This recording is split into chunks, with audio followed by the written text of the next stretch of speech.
نحن دعمنا سوريا لأنها في الموقع المعادي لإسرائيل، وساهمت في تعزيز قدرات المقاومة عبر أراضيها للبنان وفلسطين. أما الآن فقد سقط النظام على يد قوى جديدة.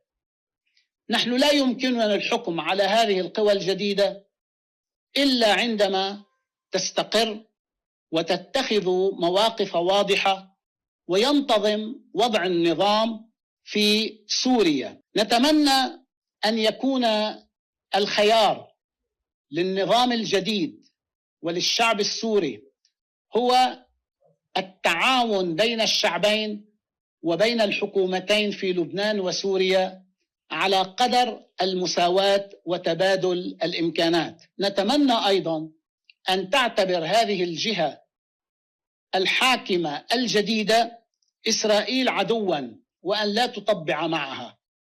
هذه العناوين هي التي ستؤثر على طبيعة العلاقة بيننا وبين سوريا. نعم، خسر حزب الله في هذه المرحلة طريق الإمداد العسكري عبر سوريا، ولكن هذه الخسارة تفصيل في العمل المقاوم.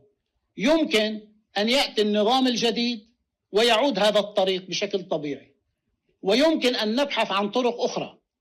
المقاومة مرنة، لا تقف عند حد معين، المهم استمرارية المقاومة. أما الأساليب والطرق هذه يمكن أن تتغير وتتبدل.